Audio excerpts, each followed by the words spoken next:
નમસ્કાર મિત્રો, એક ચર્ચા હમણાં ચાલે છે.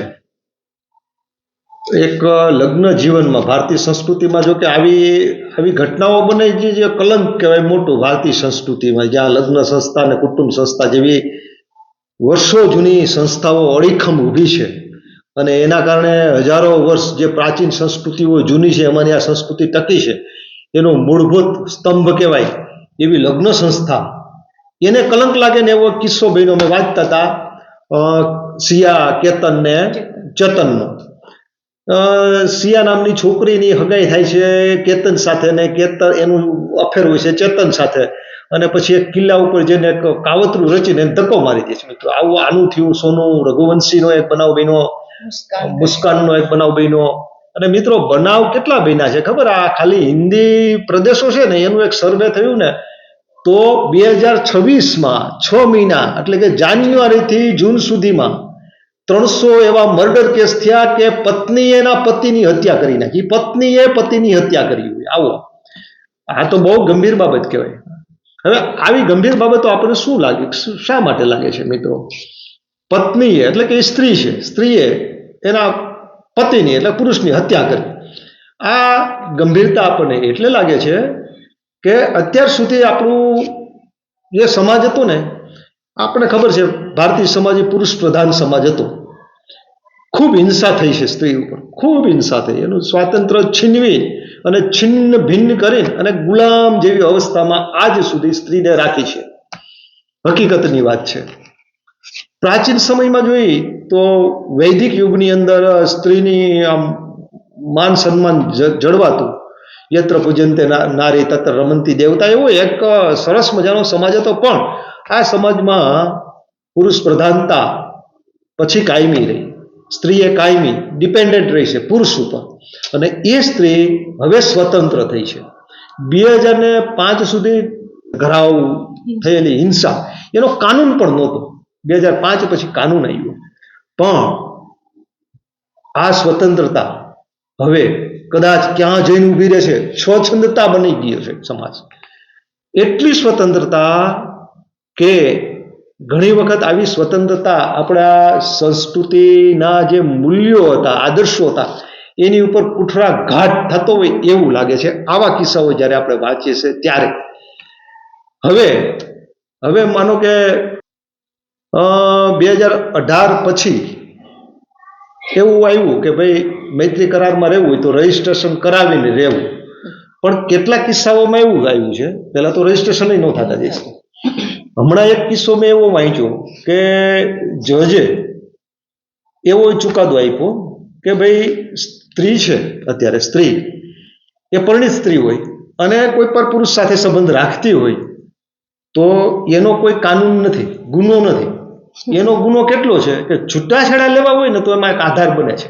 મારે છૂટાછેડા લેવા હોય તો સ્ત્રી છે એ બીજા પુરુષ સાથે સંબંધ રાખે છે, એ આધાર બને છે. પણ પરિણીત હોય, બે પરિણીત હોય. હમણાં એક કિસ્સો એવો, પુરુષે પરિણીત હતો, સ્ત્રીએ પરિણીત હતી, લિવિંગમાં રહેતા હતા, બે મૈત્રી કરારમાં રહેતા, બંને પરિણીત હતા.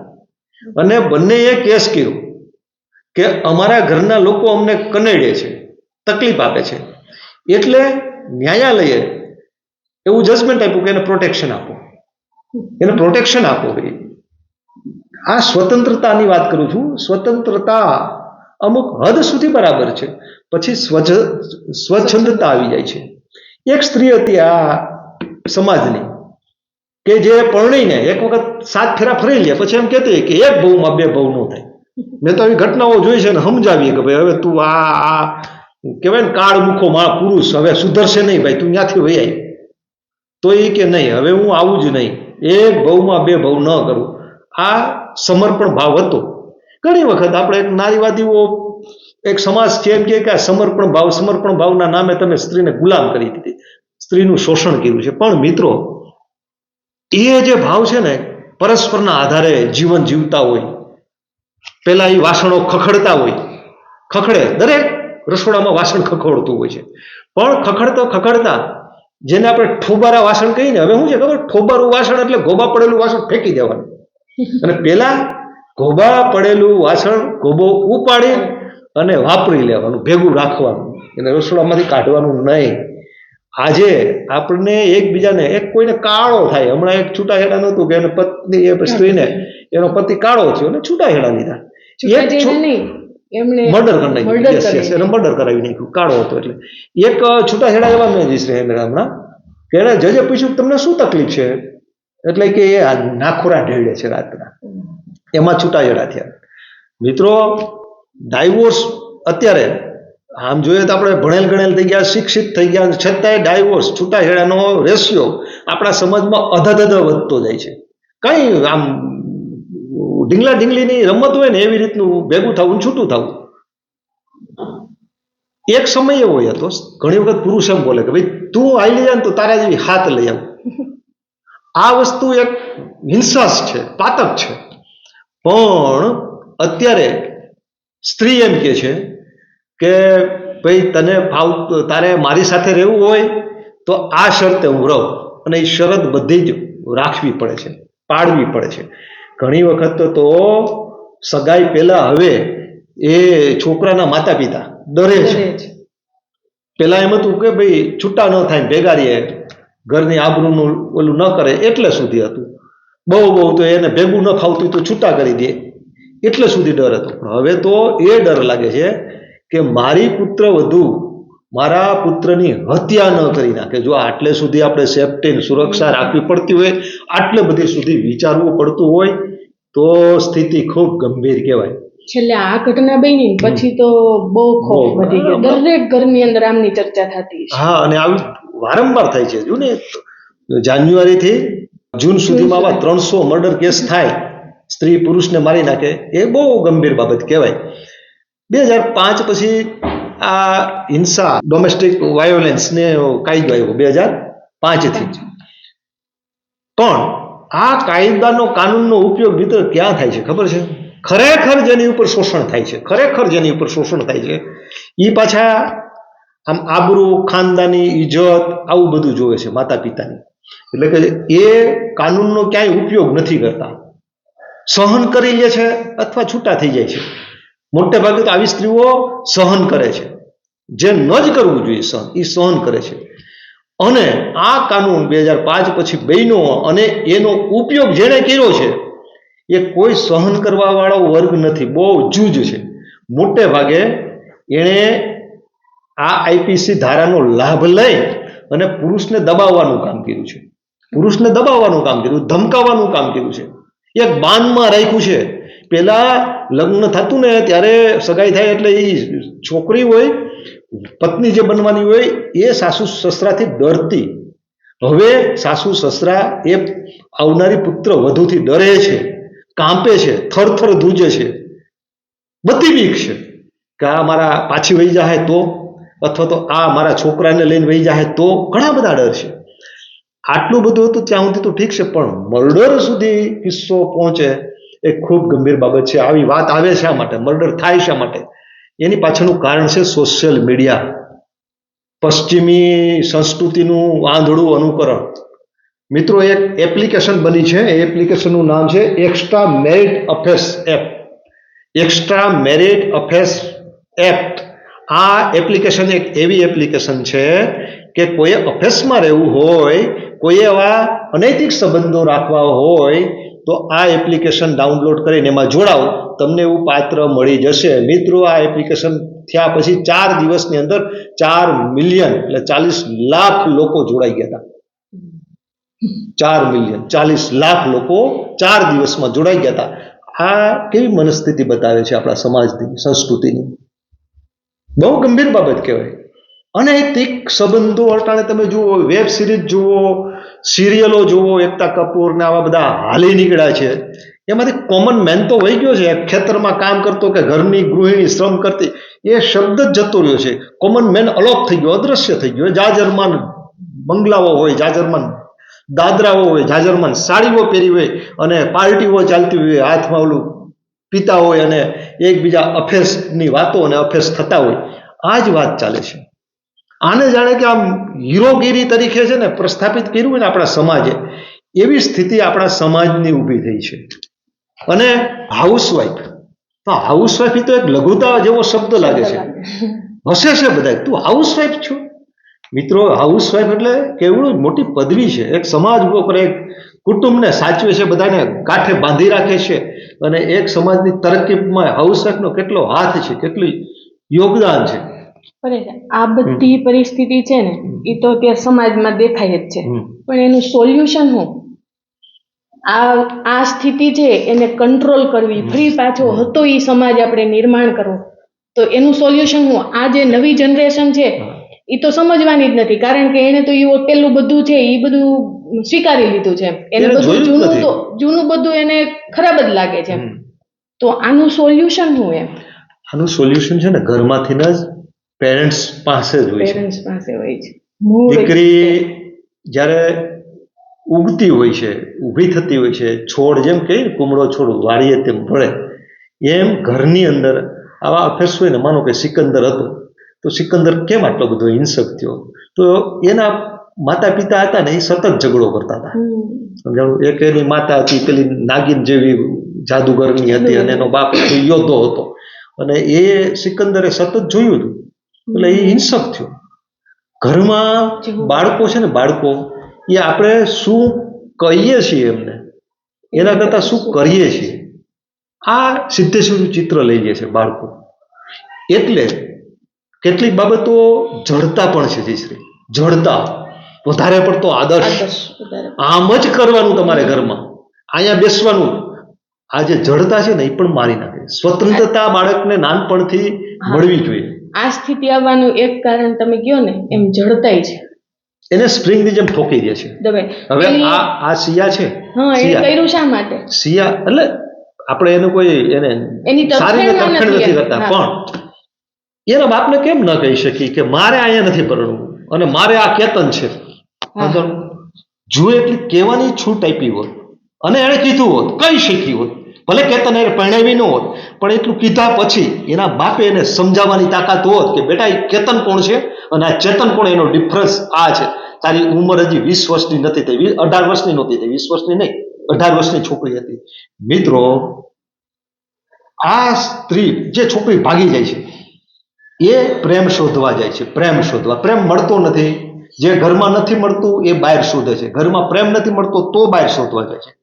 બીજી બાબત કે આ છોકરી છે અથવા તો બાળકો, કોઈ પણ સંતાનો, એ વિકૃત શા માટે થાય છે?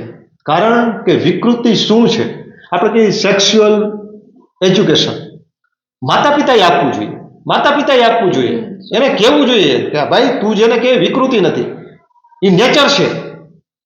કે ભાઈ, આ નેચરના કારણે છે ને આ જગત ચાલતું રહે છે. આ ઈશ્વરનો ધબકાર છે, ઈશ્વરનો આપેલો આવેગ છે, અને એની આ ઉંમર હોય અને એની આ લક્ષ્મણ રેખાઓ હોય છે. વિકૃતિ આવે છે ને, જીવનભર પીડાય છે વિકૃતિથી, છોકરો હોય કે છોકરી હોય છે. કારણ કે આપણે એને કંઈ બતાવવા નથી દીધું, એને દેખાવા નથી દીધું, એને ખુલ્લીને વાત નથી કરી.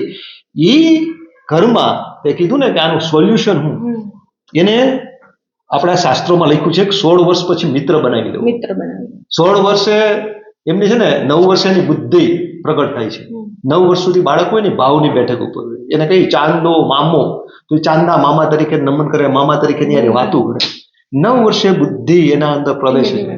પછી તર્ક વિતર્ક કરતું બાળક થાય. 16 વર્ષની ઉંમરે બાળક તર્ક વિતર્કમાંથી થોડુંક પરિપક્વ થાય છે. ત્યારે પપ્પાએ અને માતાએ આંગળી પકડવી જોઈએ.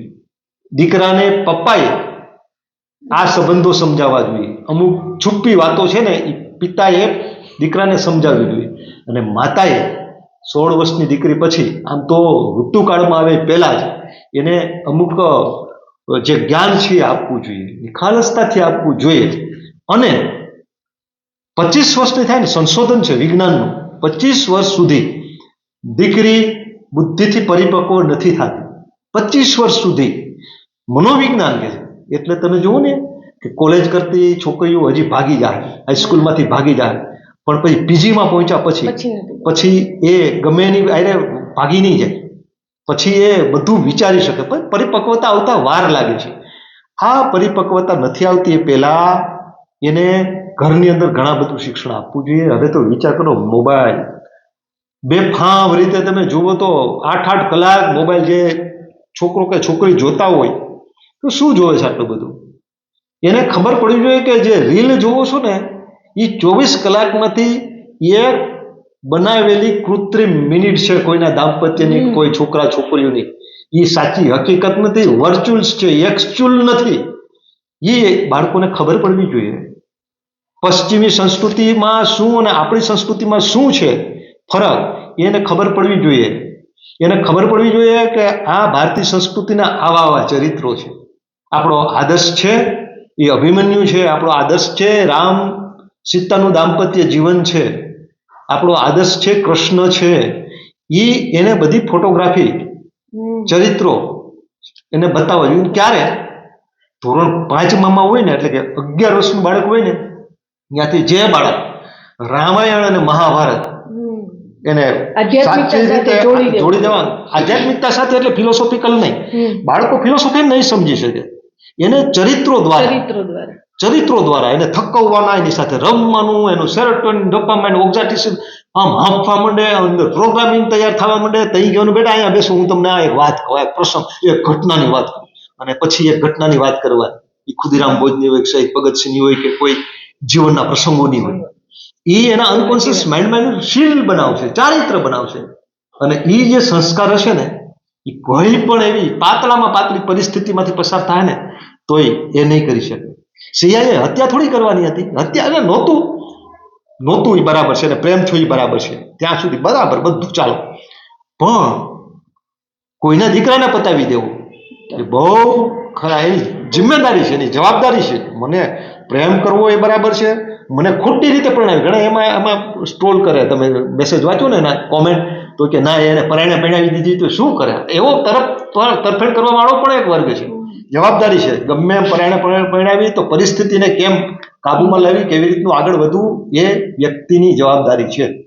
અરે તમે એક સોલ્યુશન આનું એ કીધું કે ભાઈ મા બાપે આવી રીતે આમ સંસ્કાર આપવા જોઈએ, પણ ક્યારેક એવું નથી લાગતું કે ઘણી વખત સ્ત્રી છે ને દ્વિમુખી હોય, એના મમ્મી પપ્પાને એને ખરાબ ન લાગવા દેવું હોય, અને પેલી જગ્યાએ ન, એના લીધે વચ્ચેનો માર્ગ અપનાવે કે ભાઈ લગ્નમાં જોડાયેલી રહે અને સામે પાછી પેલા સાથે સંબંધી રાખે છે ને.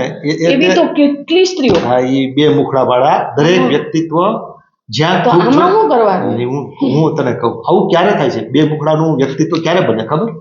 ઘરમાં દંભ બહુ કરતા હોય, ઢંગ બહુ કરતા હોય, પ્રપંચ કરતા હોય, અને મારી મચડીને સમજાવીને ને, મારી મચડી અને સ્પ્રિંગને દબાવવામાં આવે કે તારે જો આ સંપ્રદાય, આ જ વસ્તુ આમ જ કરવાનું, તારે આમ જ કરવાનું, એવું કરવામાં આવે ને પછી એનું અંદરનું જે મન છે ને સમજી નથી શકતું. સમજાવ્યું નથી, એને સમજાવ્યા વગર સીધે સીધું ઠોઈકું છે. આને છે ને દમન કહેવાય. દમન શબ્દ એનો દમન છે. સંયમ શબ્દ જુદો છે, દમન જુદો છે. દમન એટલે ઠોકવામાં આવ્યું, સંયમ એટલે સમજાવવામાં આવ્યું છે. એ દમન કરે અને એને બેસાડી દેવામાં આવ્યું ને, એના બે મુખડા થાય. એ નથી કે મમ્મીને આ નથી ગમતું, પપ્પાને આ નથી ગમતું, એટલે મારે આમ કરવું જોઈએ. સમજાણું? એટલે બે મુખ. એને એક જો હું તને વાત કરું, એક સર્વે થયેલો છે કે જેને અફેર્સ હતું, લગ્ન પછી ખબર પડી કે આના અનૈતિક સંબંધો છે બીજા સાથે, એની પત્ની ના, એના પતિને ખબર પડી. પછી એની પત્નીએ શું કીધું ખબર? કે હું છૂટાછેડા આપી દઉં તને, સીધી સાદી રીતે વહી જાઉં, તને કઈ ડિસ્ટર્બ ન કરું, જો તું મને ન રાખતો હોય તો. પણ એક વિનંતી કરું છું કે તું મારા માતા પિતાને વાત નહીં કરતો. સમજાણું? એની વાત એ સાચી છે. શું કામે? કે ત્યાં એને બે ચહેરા બતાવ્યું. ત્યાંનો ચહેરો જુદો છે. પપ્પાને ખબર પડશે, દીકરીને ખબર પડે કે મારું ચારિત્ર આવું છે, મારા પપ્પાને ખબર પડે તો મરી જાય દીકરી. આ વસ્તુ છે ને પપ્પાનો વાત છે. પપ્પાએ એનું બે વ્યક્તિત્વ થવા દેવાની જરૂર નથી. અને આના કારણે શું થાય છે? બરાબર સાંભળ મિત્રો, બરાબર સાંભળો. હું જ્યારે સાંભળું ને કે એક છોકરીને બ્લેકમેલ કરી એનું શોષણ કર્યું, ત્યારે હું એનો પહેલો ગુનેગાર એના પપ્પાને ગણું છું. એ બ્લેકમેલર જેટલો જ ગુનેગાર ગણું છું. એની દીકરી બ્લેકમેલ થઈને ઓલાએ એમ કીધું કે તારા પપ્પાને કઈ તારે ઘરે વાત પહોંચાડીશ. ત્યારે દીકરીની હિંમત ન હાલી કે મારી ઘરે વાત પહોંચશે તો. કારણ કે પપ્પાએ, દીકરી મિત્રો ભૂલ કરે, 100% ભૂલ કરે ને ત્યારે, અને દરેક, હું કહું છું દરેકમાં કોઈ એવું ઘર નહીં હોય કે દીકરી એ જે એની 16 વર્ષની ઉંમરમાં એનાથી ક્યાંય આકર્ષણ ન થયું હોય, ભૂલ ન થયું, બને જ નહીં મિત્રો. આ આપણે કહીને એવું ક્યાંય ન બને, મારી દીકરીમાં એવું બન્યું જ નહીં, તો આપણે પ્રપંચ કરીએ છીએ. થાય જ, કારણ કે નેચર છે. ત્યારે પ્રેમથી એને કહેવાય બેટા તારી અંદર કૂદે છે ને નાચે છે ને એ પ્રકૃતિ છે. એ શું છે આવું થાય તને વારંવાર આમ આભલામાં જોવાનું મન થાય ને, તું વારંવાર ઓલી પોર્ચમાં વહી જાશો ને તને વારંવાર આમ ટિકટોક થવાનું મન થાય ને, એની પાછળનું કારણ આ છે બેટા. એમ કરીને એને સમજાવી હોય અને ભૂલ થઈ હોય ને ત્યારે કહેવાનું બેટા હવે છે ને તારે આમ ધ્યાન રાખવાનું, આવું થયું વાંધો. મિત્રો કેટલીય દીકરીઓને આવા મા બાપાઓએ ખાડો ગાળીને દાટી દીધી છે જીવતે જીવતી. ત્યાં આવું થાય. આ મર્ડર કરે છે ને એમાં માત્ર શિયાના માતા પિતાનો જ વાંક છે, તે શિયાનો એકનો નથી. હું તો એમ કહું ને ભાઈ, આ નફટ છોકરાઓ જેટલા સમાજમાં થાય ને, કાળા બજારિયાઓ જેટલા છોકરાઓ થાય ને, એમાં પેલા ગુનેગાર તો એના માતા પિતા જ છે.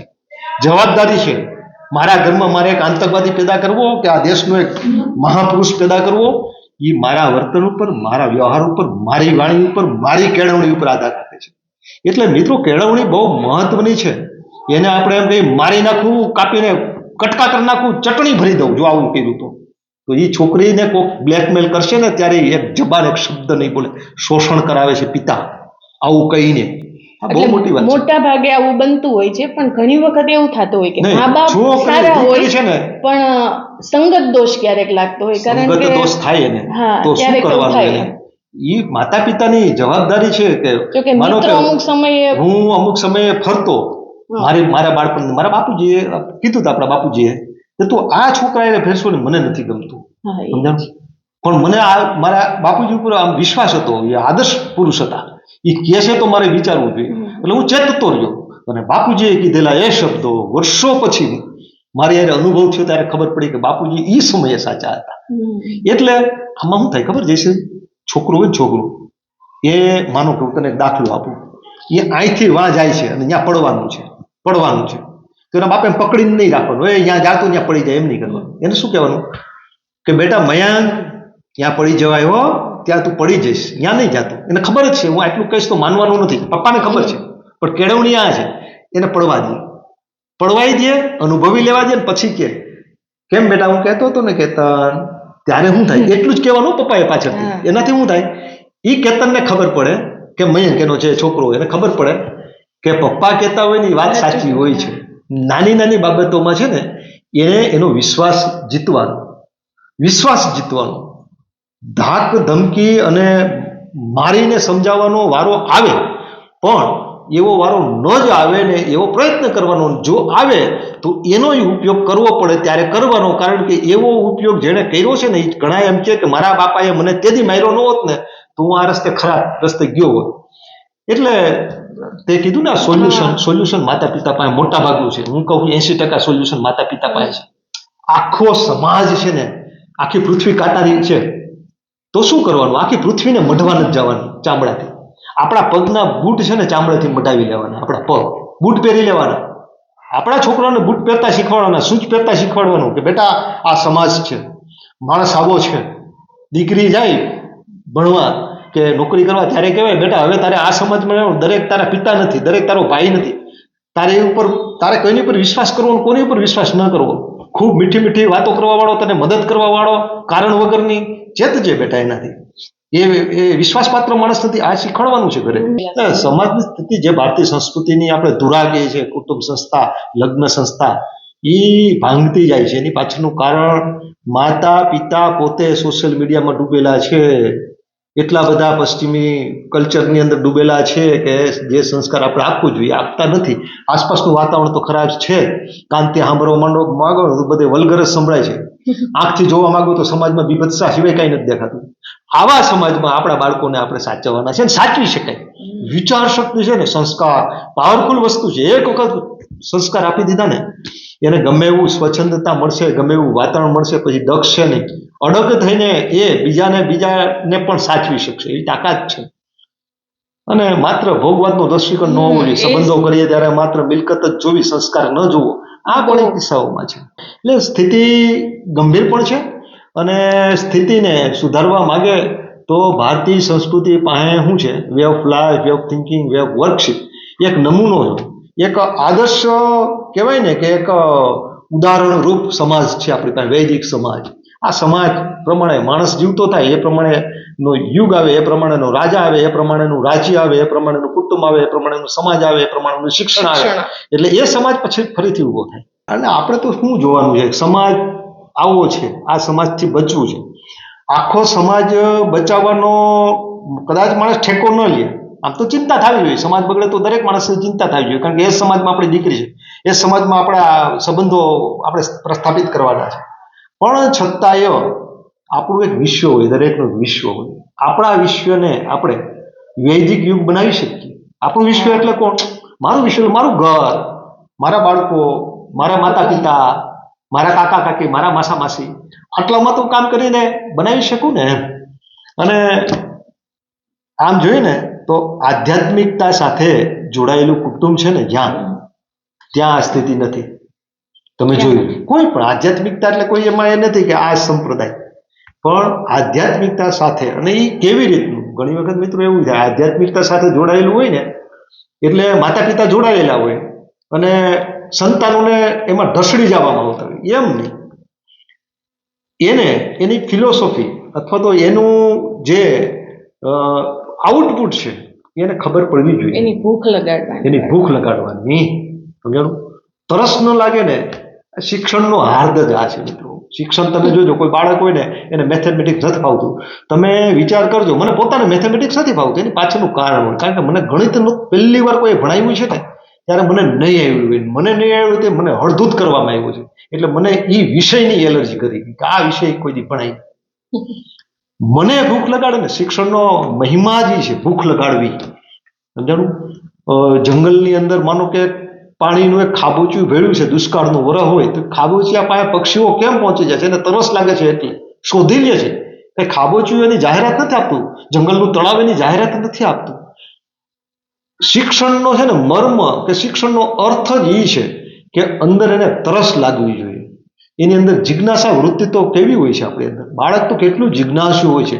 ભગવાને બનાવ્યું છે ને એવું અફલાતું. જ્યારે છે ને દાંત ન હોય ને, માણસને આ પોચું પોચું ખાવાનું હોય ને, જ્યારે એને હોજરી કડક અનાજને પચાવીને શકતે, ભગવાન દાંત જ ન આપે, એટલે પોચું પોચું જ બધું ખાય, દૂધ પીવે. એવી જ રીતનું ઈશ્વરે જ્યારે એને જ્ઞાન મેળવવાનું, સંસ્કાર મેળવવાનું હોય ને ત્યારે જિજ્ઞાસા વૃત્તિ જબરજસ્ત આપી. બાળક હોય ને ત્યારે પ્રશ્નો જ પૂછતું હોય. તમે નાના બાળકને જોજો, પ્રશ્નો પર આપણે ભલે ઘણી વખત એના પ્રશ્નનો સંતોષકારક જવાબ ન આપતા હોય, ઉડાવી નાખતા હોય, ઘણી વખત હળધૂત કરી દેતા હોય, પણ એ પ્રશ્ન પૂછે છે ને એ એનું ભવિષ્યનું ઘડતર ઘડે છે, એનો સંસ્કાર તૈયાર કરે છે. આ પ્રશ્ન એટલે આવી તરસ હોય ને ત્યારે એને કહેવાનું, હા બેટા આમ છે. એટલે આપણી પાસે તો રામાયણ ને મહાભારત એવા બે મહાકાવ્યો છે ને, એના જ ઉદાહરણો તમે આપો ને તોય બાળક બધું સમાજ શીખી લે, જીવન શીખી લે.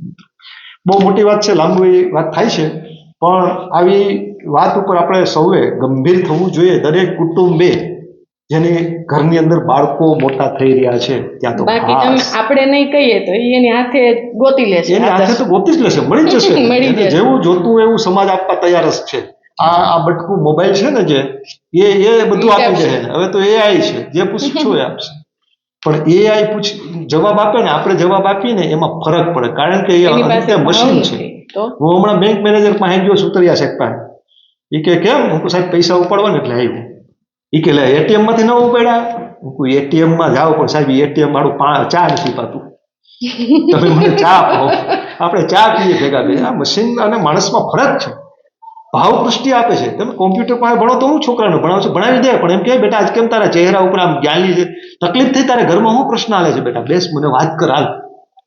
મિત્રો, જો આ મશીન પાસે માણસ ભણીને મોટો થયો હોત ને, વિરાટ થઈ શકતો હોત ને, તો રામકૃષ્ણ પરમહંસની જરૂર નહોતી. નરેન્દ્રનાથ દત્તમાંથી વિવેકાનંદ કરણ કરવા વાળો એ રામકૃષ્ણ પરમહંસ હતો, માણસ હતો, શિક્ષક હતો. એટલે માતા પિતા એ આ ઘડવાનું છે, આ મશીન નહીં ઘડીએ કે કોમ્પ્યુટરમાંથી બધું નહીં મળે, યુટ્યુબમાંથી બધું નહીં મળે, ફેસબુકમાંથી બધું નહીં મળે. એ ગેરમાર્ગે દોરશે, ખોટી માહિતી આપશે. માતા પિતાએ જવાબદારીપૂર્વક અને ગંભીરતાપૂર્વક કહેવું જોઈએ બેટા આ આમ વસ્તુ છે. અને ચહેરો જોવાનો, એની આંખ જોવાની, એનો ચહેરો, એના રેખાઓ જોવાની કે આ દીકરાના મગજમાં હજી વાત ગઈ નથી, મગજ સુધી ગઈ છે પણ હૃદયમાં બેઠી નથી. તો ત્યારે ભલે એને ન ગમે તો મૌન રાખી પણ એનો એક એવી પ્રસંગ ઊભો કરીને એને એ ઘટના બરાબર સમજાવવાની, આંગળી પકડીને એને લઈ જવાનો, ખંભે બેસાડવાનો ને દુનિયા બતાવવાની. અસ્તુ જયંતિ ભારત.